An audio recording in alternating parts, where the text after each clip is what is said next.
was a warm spring Saturday in a quiet town in the Netherlands. People had no idea that a small fire in a nearby warehouse was about to trigger the biggest blast in the country since World War II. As firefighters rushed to the scene, a crowd gathered in the streets around the warehouse to watch the show. The compound contained 100 tons of fireworks. The explosions that day would kill 22 and injure hundreds. A shocked nation demanded answers. Did fireworks really cause this massive explosion? Or was there something else hidden in the warehouse compound? What started the fire? Was it an accident? Or something more sinister?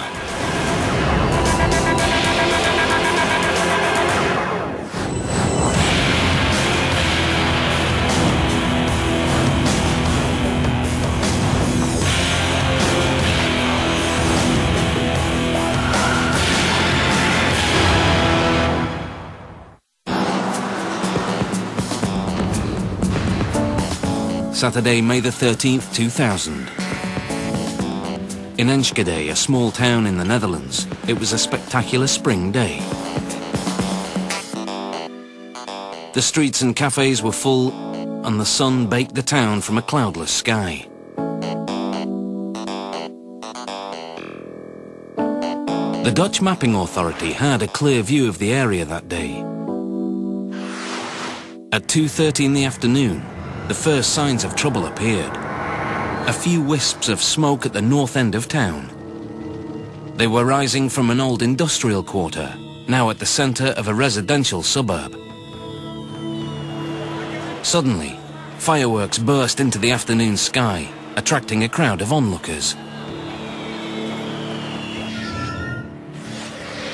Local cameramen Gerrit Poorts and Jack Huygens were also drawn to the scene. We got a fire and a free fireworks show. I said, who sets fireworks off? What's crazy guys doing that? Gerrit and Jack's pictures would come to play a crucial role in unraveling the tragedy that was about to strike Enschede. Firefighters were already on high alert. An arsonist had been setting fires in industrial buildings over the previous few months. The firemen rushed to the SE Fireworks warehouse. But as the fire engines got close, they were blocked by a crowd of onlookers. Johan Bosch was one of the first on the scene. En de mensen die weigerden gewoon. Het was zo'n mooi schouwspel om overdag vuurwerk te zien. Police finally pushed the crowd back 300 meters. Danny de Vries, another local cameraman, searched for a vantage point. Nobody thought that a clear view of the fire would put them in the path of an explosion. And everybody was just standing and laughing, and yeah, it was like a kind of reunion of the neighborhood. A photographer with a reputation for risk-taking, Marcel van Nieuwenhoffen, went inside the compound looking for an exclusive shot. That shot would cost him his life. Gerrit Poorts and Jack Huygens took their cameras to the roof of a nearby building for a high-angle shot. Gerrit is staying here. I was over here. And I was over there, in the lower level. And Gerrit is filming here. Not more smoke. Then it's coming from a barbecue. Andreas Schulte led a second team of firemen into the storage compound. Initially, he thought everything was going to be okay. En het brandje, wat de inschatting is zo goed als onder controle. He had no concept of the real dangers. The SE Fireworks facility held the biggest cache of fireworks in the Netherlands. There was one main building, plus 16 steel shipping containers, and 7 reinforced concrete bunkers. Fire Chief Andreas Schulte and 2 firemen were standing on this bunker. And a lone firefighter was on this roof.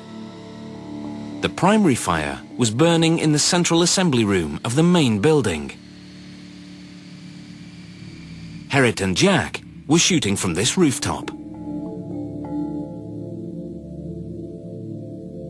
At the police line was Danny de Vries with his camera. Inside the compound was Marcel van Nieuwenhoven with several firemen, who had no idea what was about to hit them. Exploding fireworks ignited dozens of small fires all over the compound. By now, the co-owner of SE Fireworks, Ruud Bakker, had joined the crowd in the street. En dan zagen wij een witte rookwolk in de lucht hangen. Nou, laten we die kant maar eens oprijden. He was the only person who really appreciated the danger of the situation. Waar zijn jullie in godsnaam mee bezig? Ik zeg, we moeten hier per direct weg. Back on the roof, Andreas Schulte heard something terrifying. Toen begon er een beetje gerommel. Er kwam steeds meer vuurwerk uit bunkers weg.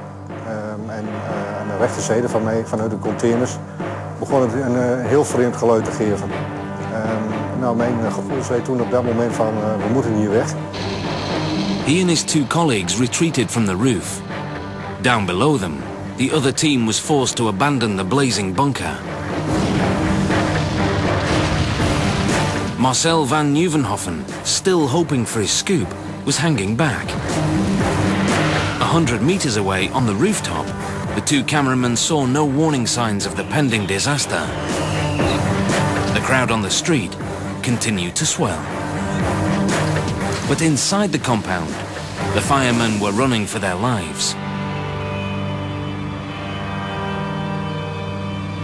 The scene for a disaster was set. The SE Fireworks facility was about to explode.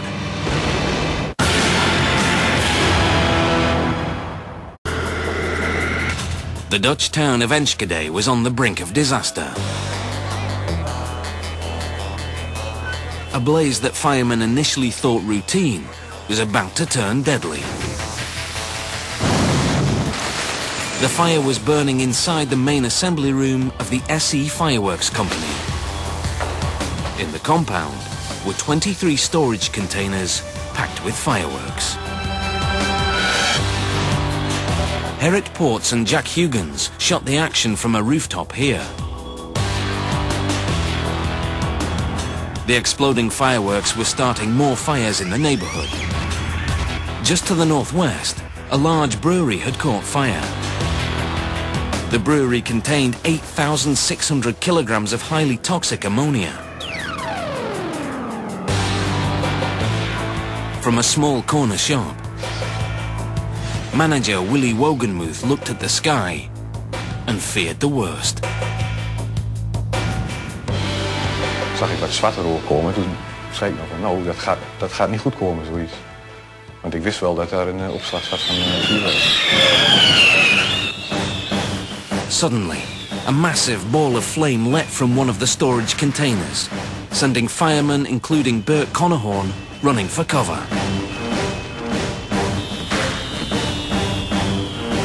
Daarbij ben ik gaan vluchten en ik heb dekking gezocht achter de ladderwagen. Samen met een collega en een politieagent. One fireman remained in the open, standing alone on a storage container. An explosion ripped through the compound, shocking Fire Chief Schulte.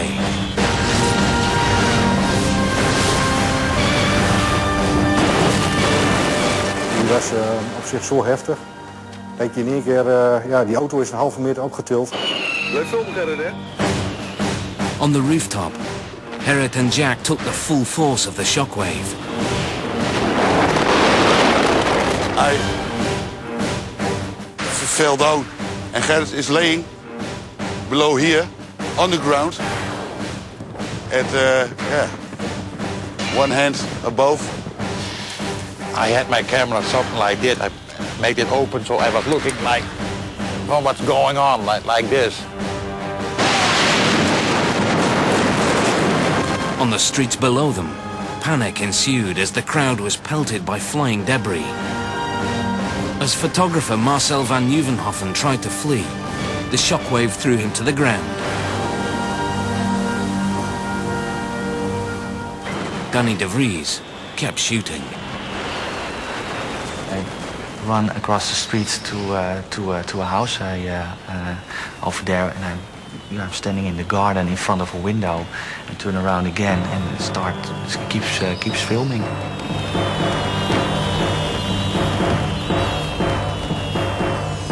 The co-owner of SE Fireworks watched in horror. Net op dat moment dat ik dus naar buiten toe wil gaan, is die eerste ontploffing. Er komt van de overkant, ja, waarschijnlijk is dat de grote openingsdeur geweest van de buurman, van de bouw. Die komt daar naar voren toe en drukt de gevel in. En daar raak ik dus ook gewond. Bleeding and afraid for his life, Ruud Bakker took flight, caught on tape by Danny de Vries. Dat is ook het moment waar je me ziet lopen in beeld, waarvan iedereen zegt van hij is op de vlucht. Later, it was suggested that he was fleeing the scene of a crime. Inside the SE Fireworks compound, the blast was far more intense. Toen de explosie over was, dacht ik van het is weer rustig. Zag ik aan de overkant in een woning zag ik dus een man liggen. The injured man was intrepid photographer Marcel van Nieuwenhoven. As Bert Connahorn moved in to rescue him, he was blown off his feet. A second blast, 6 times more powerful than the first, ripped through the compound, setting off an explosive chain reaction in the storage containers. Ik realiseerde me, ik vreesde dat ik onder de puin lag. De eerste wat ik aan dacht was, een lawine. Ik dacht, ja, maar dit wil ik niet, hè. Dit is kap met einde die weer is, dus ik wil hier gewoon onderuit.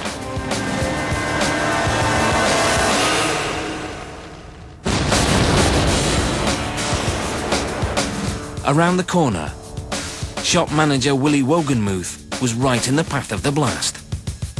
Ik lag in één keer achter in de kantine.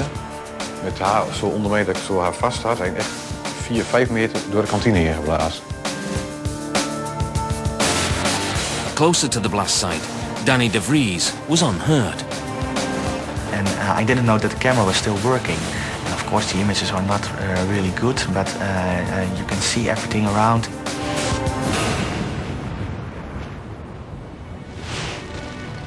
In the rubble, fireman Johan Bosch spotted a colleague staggering to his feet. En dan keek ik om me heen. En dan was het allemaal maar rook en heel onbeschrijfelijk. Ja, niet begrepen wat er aan de hand was. Dan loop je dus in het donker de ladderwagen verlaten. Staat daar in een keer de zon, staat er voor je. Oftewel een zwaar, een collega. Die aan alle kanten niet uit zijn hoofd erop. Helemaal grijs en vrolijk. En ja, je ziet zo'n beetje in de film. Ik heb er eentje tegen gezien. Dat was Bert.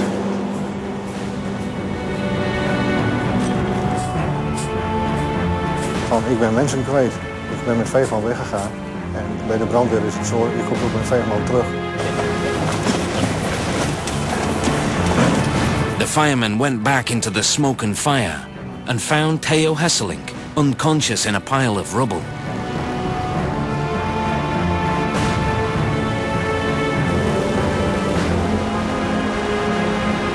We hebben hem 50 meter verplaatst ongeveer in een veiliger gebied. En ik heb geprobeerd te reanimeren, maar de broeder kwam en zei van hou maar op, dat lukt niet meer. En toen ging voor mij eigenlijk ook een beetje het licht uit.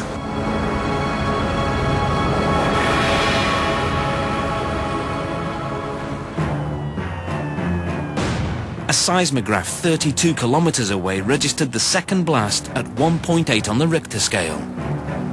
House windows shattered up to 1 kilometer away. Thousands of civilians and several firemen were unaccounted for in the immediate aftermath. Soon that Jack and I realized what was going on, there was a smell in the air, and we almost immediately said to each other, "That's the smell of death." Fires burned and the sky blackened with smoke and ash. In what was left of his shop, Willy Wogenmuth confronted a scene of utter chaos. Alle ramen uit het pand. Er kwam ontzettend veel rook het pand in. De mensen waren aan het gillen. Of er zat hier mensen liggen. The street was choked with wreckage. Dead and injured people were everywhere. Er stond een ambulance midden op het kruispunt. En toen zag ik nog één broeder bij lopen. En, ja, die had het zo druk. Die hebben mij zo'n koffer gegeven. Zeggen, red je er maar mee als je dat kunt. Dus we hebben die mensen verbonden. Willy Wogenmuth would be cited for bravery on this day. As would Krish Ganeshi, an off-duty policeman. He was on his way to his mother's house just 150 meters from the explosion. Toen het gebeurde bij de eerste woning. Chris immediately started to rescue people. He rushed to a group huddled in the doorway of a burning house. Toen riep ik ze, want ze hadden zich verscholen. Op het moment dat ze naar de komen, ik begin te lopen met een hele balkon. Als ze waren blijven staan, had je 6, 7 mensen nog meer die het niet overleefd zouden hebben. Before the end of the day, 24 people would owe him their lives. I thought it was an airplane crash. Police detective Ed Rangshire heard the explosions from home. The ensuing investigation was to consume the next 5 years of his life. En heb gekozen om door te rijden naar het bureau van politie. Om daar met anderen het totale onderzoek, de totale hulpverlening op gang te brengen. Ontzettend kwaad ben. Ik wil weten wie mij dit kunstje geflikt heeft. En wie daar geweest zijn. Ik wil weten wie mij dit kunstje geflikt heeft. En wie daar geweest zijn. Emergency services worked quickly to get the injured to hospitals in Enschede and nearby towns. But a firestorm raged through the whole neighborhood, spewing out a plume of smoke visible 30 kilometers away. Firemen couldn't get close to douse the flames. The town of Enschede was in shock. Hundreds had been injured and 22 people were dead.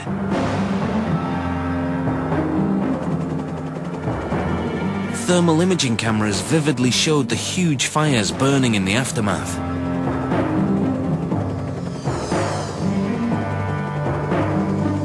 Enschede was scarred. 400 houses torn to pieces. Many factories and shops laid to waste. 2,000 people suddenly homeless.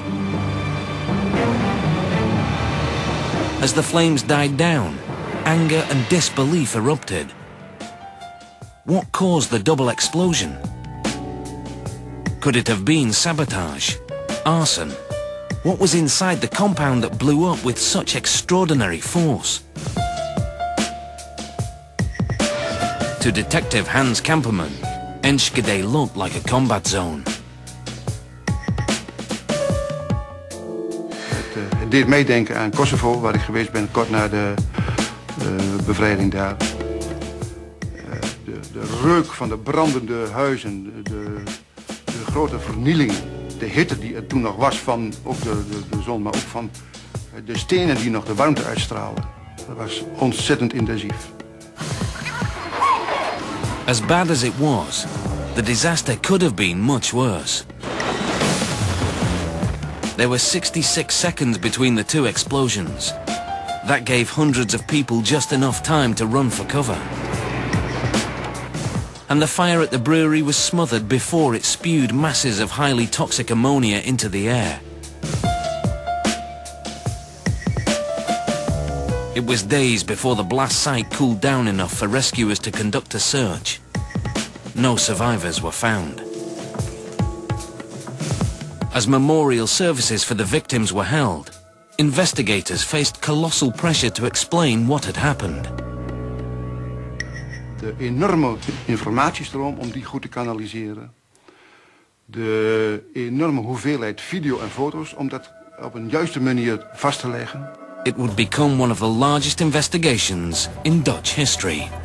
We hebben het onderzoek verdeeld in een... We divided it into a tactical investigation, technical and a financial economic, and a leadership investigation. Bestuurlijk onderzoek. En in the beginning we had 100 investigators. Aan het werk.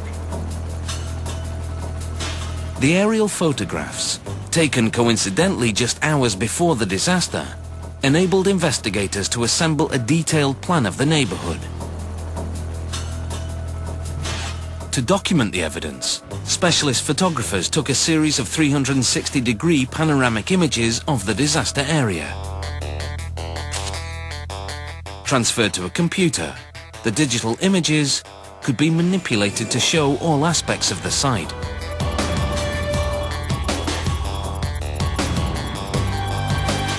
The enormous scale of the destruction raised the question, could fireworks alone have done this?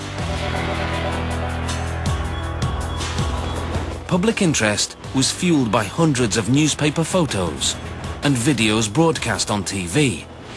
In the absence of hard facts, conspiracy theories arose. The compound was a secret arms depot. The disaster was the work of terrorists.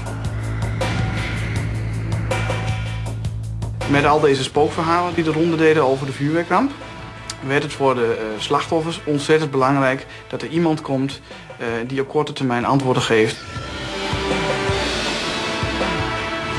Consultants Dave Boers and Bas van der Heuvel were hired by the families of the victims to conduct a private investigation. One of their specialities, video analysis. Er is dus iemand geweest die in de beelden van Gerrit Poort meent te zien hoe een raket opstijgt op het terrein van SC Fireworks. En ik moet toegeven, toen ik ze voor de eerste keer zag, dacht ik ook, dat ziet er echt uit als een raket.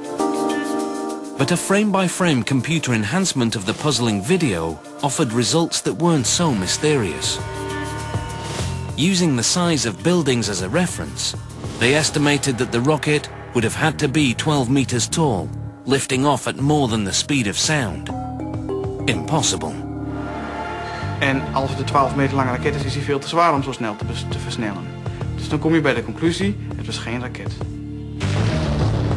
In fact, it was an exploding piece of debris, trailing dust and smoke in its wake.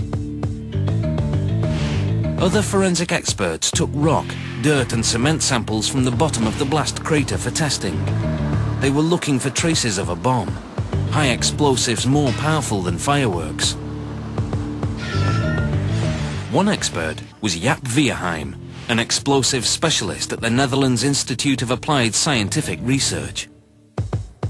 The central building was manufactured of reinforced concrete, and when it failed, so there were big chunks of concrete just thrown over hundreds of meters, many pieces up to 600-700 meters even.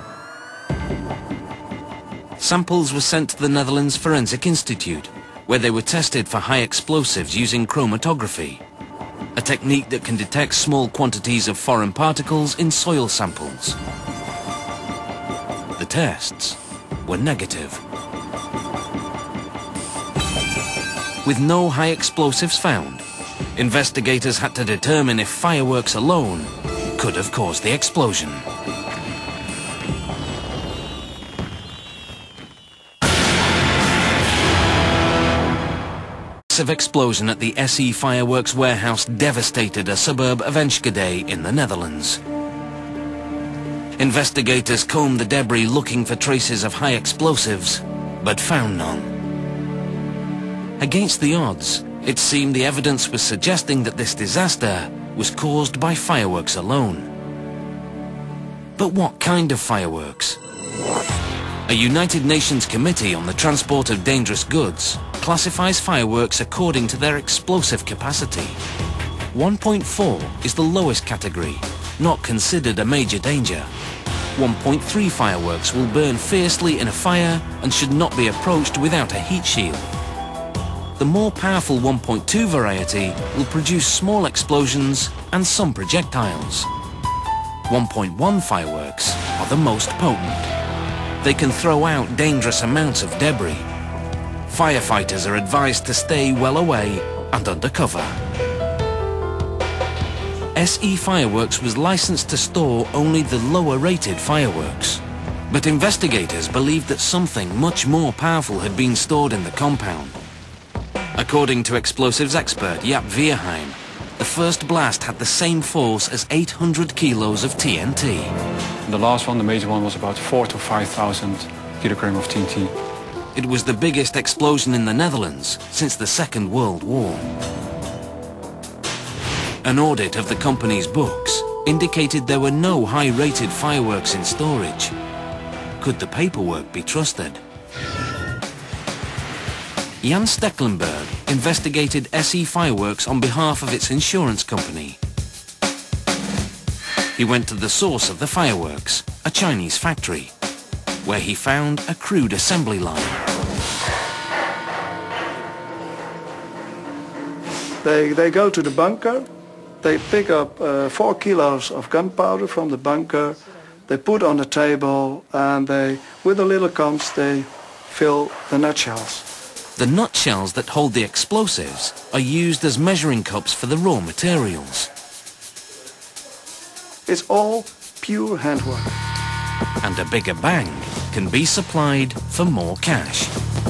It's not difficult, if you're looking for that, to go to China and to get fireworks that has more gunpowder in it than what is allowed.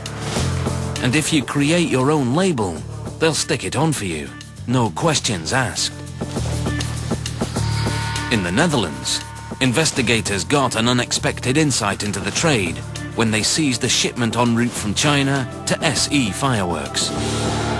The contents were listed as 1.4 grade fireworks, but tests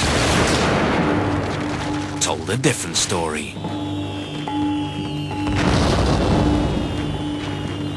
It's quite clear that it was much more stored of a more severe class than related to the license tells us.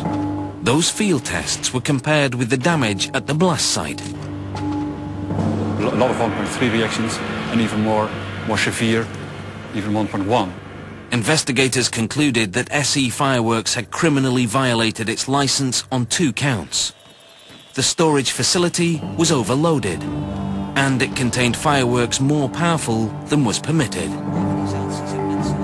A Dutch court found SE Fireworks owner Ruud Bakker and his partner Wilhelm Patter guilty of storage and license violations.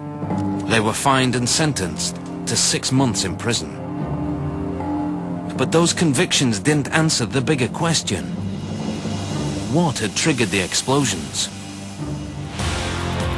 At the epicenter of the blast, the concrete pad that supported the main building was pummeled a meter into the ground by the force of the explosion.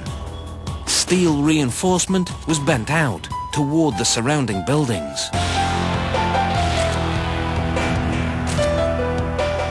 From thousands of photographs, hours of videotapes, and statements from over 2,000 witnesses, investigators were able to put together the sequence of events on the day of the explosion. The first place to catch fire was the main fireworks assembly area. It sent up a plume of smoke, and fireworks shot off in all directions. Next, fires broke out in the surrounding storage containers. The first explosion happened when those containers detonated in a chain reaction. And 66 seconds later, the rest of the compound blew up. But what had started the initial fire that triggered it all? The investigation focused on the fire's point of origin inside the main building. This was where the fireworks were assembled from raw materials: gunpowder, accelerant, and firing tubes. When police interviewed employees of SE Fireworks, 2 theories emerged. They mentioned that the building had been rewired by someone who was not a certified electrician. This person was never identified, but could faulty wiring have started the fire? Workers also reported dangerous handling practices inside the storage area. They reported that nitrated cotton, material that is cut into wicks for fireworks, had been stored in racks beside an electric heater to dry. Nitrated cotton is extremely sensitive to heat. It's meant to be stored wet, wrapped in plastic.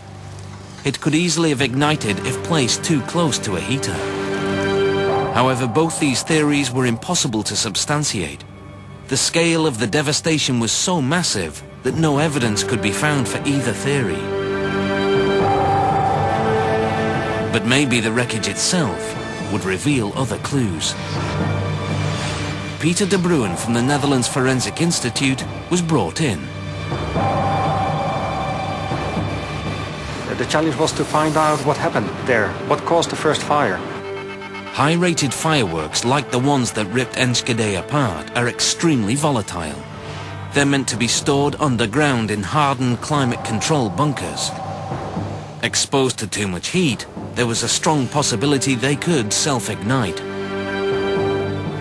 When Peter de Bruin looked at photographs taken before the explosion, something struck him immediately. The massive skylights in the roof of the fireworks assembly building.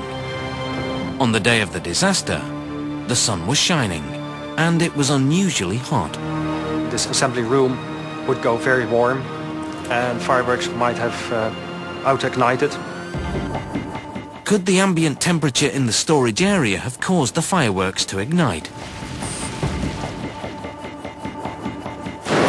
Tests were run in the forensics lab.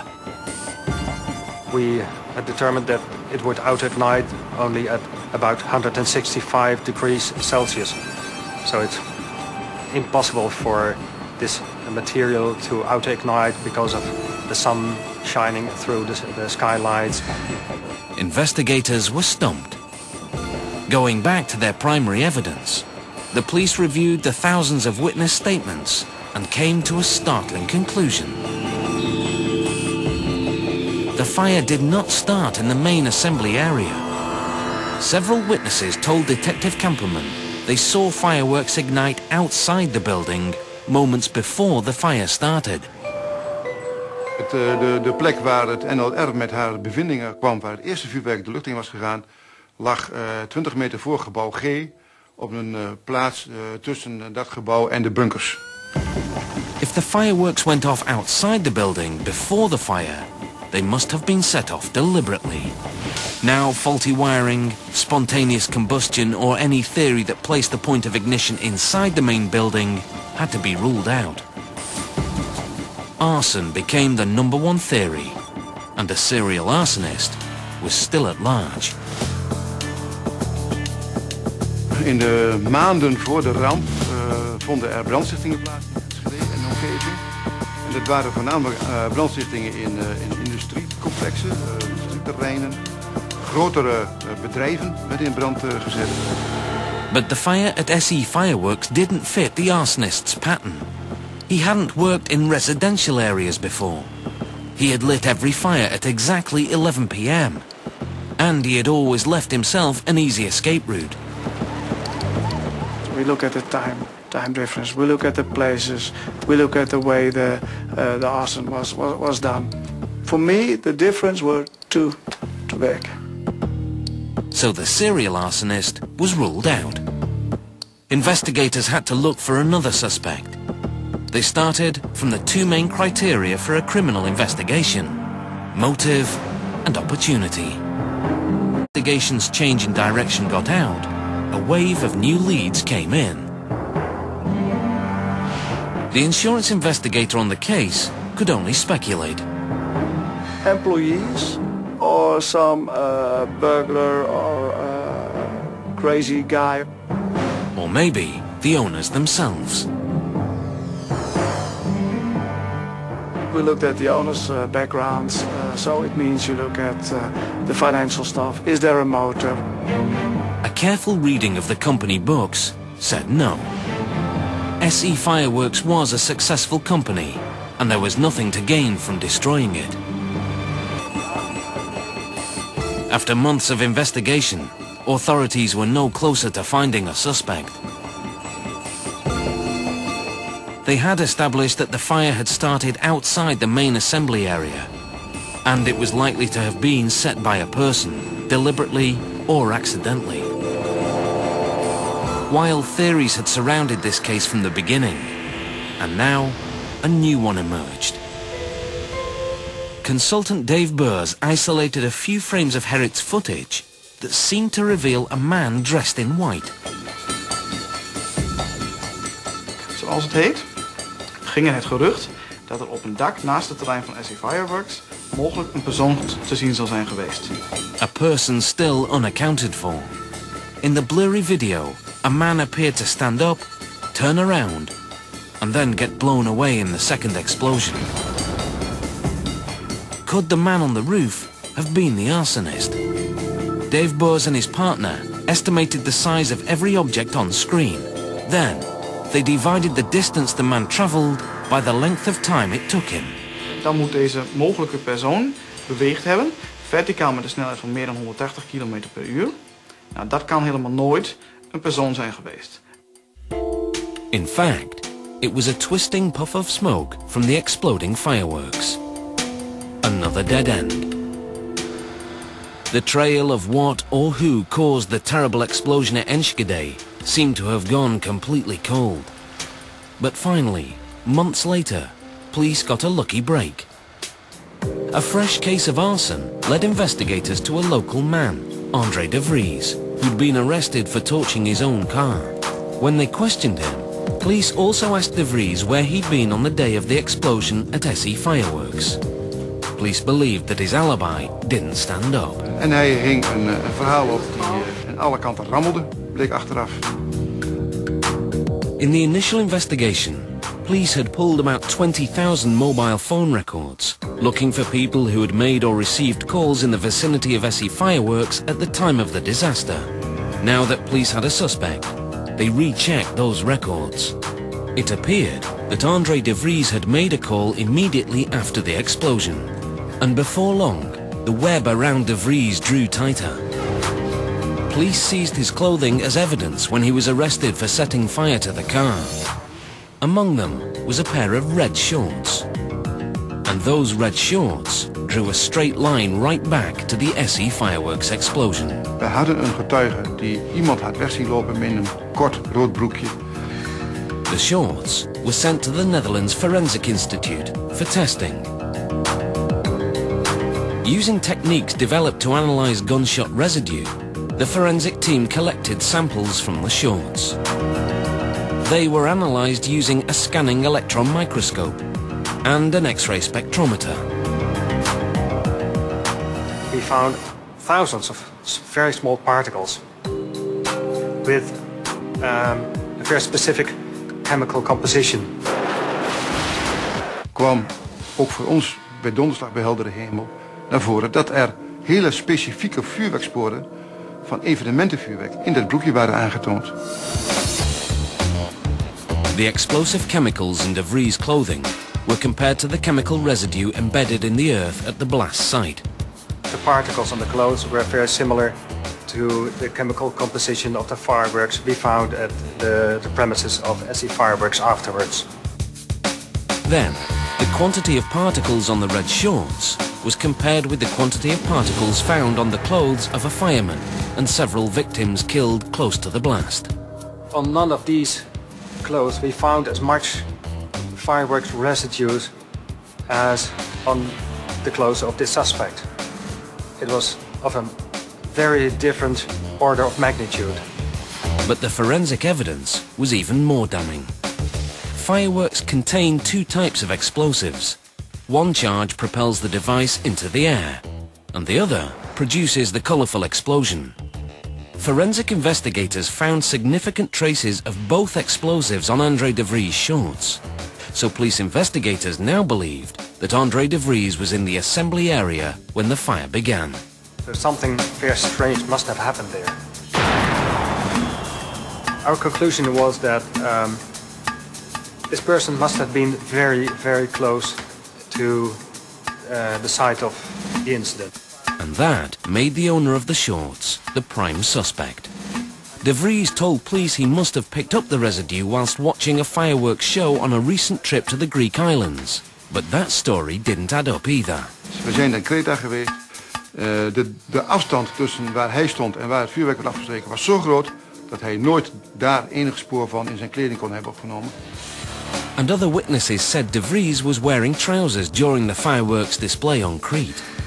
Police now believed André De Vries was at SE Fireworks the day of the explosion, either stealing fireworks or setting them off, when something went wrong. If one of the fireworks accidentally shot into the assembly room, it would have triggered the massive explosion. De Vries was arrested. In jail, he confessed to an undercover police officer that he was the one who had set the fire that started it all.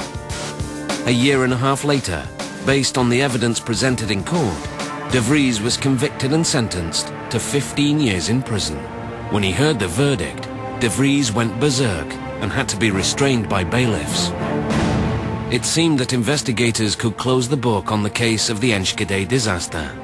The fire was started by a firework set off in the storage compound of the fireworks company.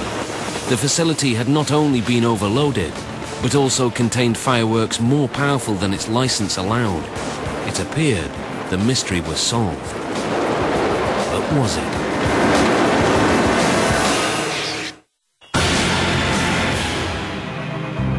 In May 2003, 3 years after the disaster at the SE Fireworks Company, the memories had begun to fade when the story was suddenly back in the news.